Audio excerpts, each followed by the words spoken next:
你好，我是 Alex 阿力。我们今天的视频聊以下几个方面的内容啊。第一就是久违的这种像样的反弹终于来了啊。那么这次反弹的力量呢，来源非常的复杂。这些力量里面有一种呢，是我上期节目讲到的，就是大陆的境内的资产呢，它有这种转移到海外的这种需求啊。但是另一部分呢，是这个爆空单的这种大的需求啊。那么我会在视频中详细的跟大家分享。另外呢，也会跟大家分享一下目前的这种宏观的大环境到底是怎么样子的。那么节目的第二部分就是英国的首相换人了迎来了一个对加密货币友好的印度裔的首相那么这将会意味着对加密社区有什么样子的这个影响。那么第三点呢，就是伊隆马斯克本周五将收购推特有消息说推特正在筹划做自己的钱包，那到底会不会用狗狗币来支付打赏呢？这是非常有可能的。那么我们也看到狗狗币最近几天的涨幅是非常好的。好，我是 Alex 阿力。如果你是第一次打开我的视频，我的频道呢是专注于加密货币和区块链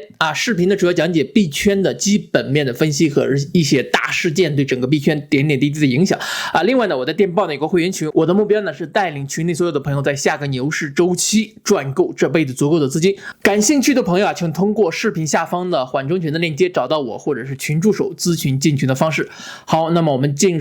入今天的第一部分那久违了的反弹终于来了。那么这次反弹的力度之大交易量甚至翻倍以太坊和狗狗币都出现了2位数的涨幅那么狗狗币呢这2天呢涨了30%之多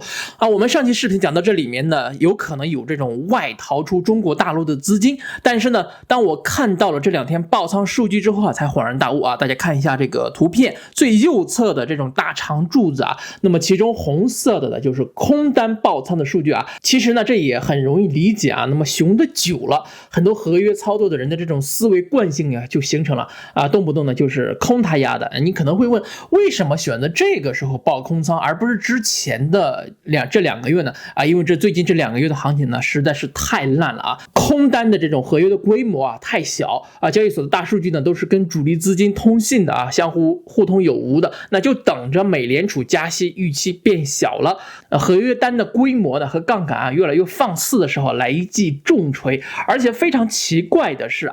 昨天的爆仓的数据这么大量我记得是全网爆仓8亿美元今天还是这么多的空单呢被盗。那赌徒的心理呢就是非常的有意思了所有的老朋友大家都知道我是非常排斥做合约的，因为你做合约呢长远来看不仅你是赚不到钱，还影响你的心理健康，甚至是这个身体的健康有的合约博主甚至怂恿你去定闹钟你累不累那平时上班工作都没有那么积极再说了，这要是能比上班都挣钱，那全世界的人民都别上班了都在家里面定个闹钟，半夜起来做合约得了。那其实你们做合约的人说白了都是这个交易所的肥料你看这个交易所赚的多少钱其中大部分都是你们做合约的这个交易手续费。今天这个加拿大又传出来了加息50个基点的这个消息根据以往的经验呢加拿大通常是这个美联储的一个风向标美联储下一次加息呢通常会看加拿大加了多少那加拿大是放缓了这种加息的幅度他们预期呢是加75个基点，那么今天呢只加了50个基点，也就是说放慢了加息的幅度，似乎呢是形成了一个共识那另外新上任的英国首相苏纳克也是重新的出手保护英镑，那英镑对美元汇率也有了一个上升，所以我们看到了美元指数的下降美元指数下降也是给资本呢一个喘息的机会。与此同时最近这个美股呢也是不紧不慢的跟着上涨，那我们期盼已久的中期选举的行情终于来了，它来的那么晚，那么的心不甘情不愿我认为呢很多项目方这个时候的拉盘的理由呢也是让韭菜们知道咱们项目方还有钱，项目方还没有死韭菜们你们继续给我冲那有一个结论呢我不得不说那就是在这一波拉升里面你去观察一下，如果说你手里面有一些被套得很死的这些币呢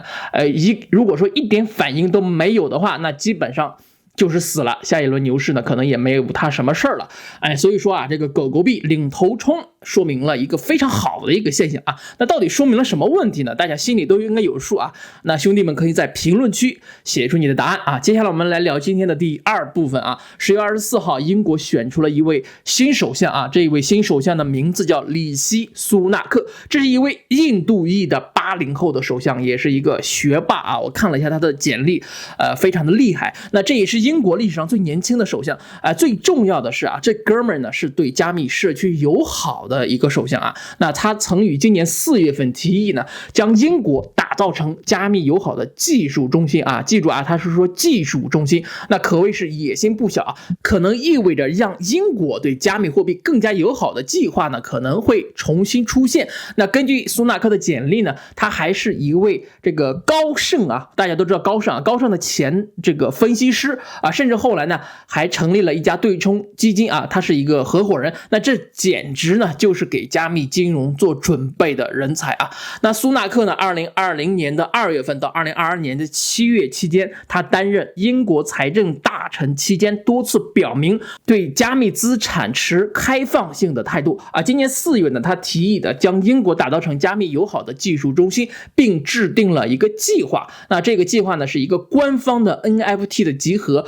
啊。当时呢，他的这种计划呢还被嘲笑啊，被其他的这种政界的人去嘲笑，说是判断力非常大的一个噱头啊。他还跟随美国采取行动啊，说这个要将稳定币纳入到监管的范围，为在英国用作公认的支付方式铺平道路。英国政府网站上呢公布的这种财政部长会议记录还显示啊，苏纳克今年早些时候会见了红杉管理合伙人道格拉斯·利昂，以讨论英国的风险投资部门啊。那此前披露的消息还显示，去年年底的时候，苏纳克访问了美国的加州，会见了红杉和 A16Z 的代表，并与包括Bitwise、Celo、Solana 和 Iconic 在内的公司呢共同参加了圆桌会议。那看来呢，还是这种年轻的领导人呢有远见啊，一帮7老80的老头啊，是无论如何也不会接受比特币的啊。我是说这个美国的拜登总统和这个巴菲特啊。那么下面呢，我们来看今天的第3部分啊，有关狗狗币的重磅消息。我们都看到了，最近这2天啊，狗狗币确实是发力了啊，是久违了的一种味道啊。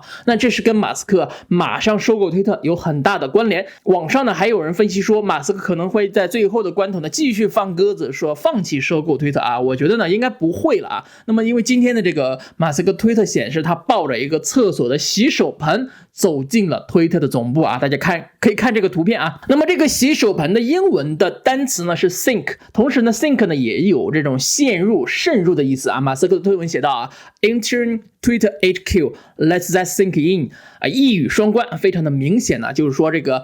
我们要慢慢的渗入到这个推特里面去啊，这就是即将要接管的意思了啊。其实收购推特呢，并不是让狗狗币发力飙升的最主要的一个推动力啊，那这个推文呢才是。我们看看这位中文名字叫做汪曼春的小姐姐的推文是怎么说的啊？她说推特呢正在开发一款加密钱包，这个钱包呢将支持存入和提取加密货币。非常简单的一句话啊，带来了很多的联想。那最容易想到的呢就是利好狗狗币啊，因为马斯克收购了推特，那狗狗币呢就极有可能会成为推特的这种积分啊，这种打赏的这种货币，用来打赏各位发推文的博主。所以主力资金在这个时候呢也是趁机拉盘，幅度和成交量呢确实都放大了啊。那已经有好几个月没有看到这样的情景了，确实是啊可喜可贺。但是呢，作为狗狗币的坚定的支持者啊，以及一位仍然在活跃的老韭菜啊，我必须警告各位，这个时候的拉盘极有可能呢是一个陷阱啊。那我也不是说100%啊，那么我们狗狗币的支持者反正也不卖，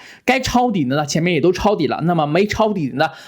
可以等下次更大级别的这种暴跌，而不是在这个时候去追高啊。为什么这么说呢？因为刚刚这位小姐姐呢，她既不是推特的人啊，也不是狗狗币基金会的人，那凭什么她的一个推文就成了各大新闻网站的信息来源了呢？不信你去搜一下啊，所有的新闻来源都是引用了她的推文，那她也没有提她的消息源是来自于哪里，所以我自己呢是非常怀疑呢，那这个姐们呢十有八九呢是庄家的人故意放出来的啊，所以要小心为妙。当然了，如果我的猜测不对啊，如果说他不是庄家的人，那就更好了，对吧？那狗币一飞冲天，那我也可以剪胡子了啊，那冲到$1最好不过了，对吧？那好，以上呢就是今天视频所有内容了啊。如果说你觉得对你的投资和思考呢有所帮助，请点赞这个视频，订阅我的频道啊，让我们下次视频再会，让我们一起进步，共同发财 ，peace。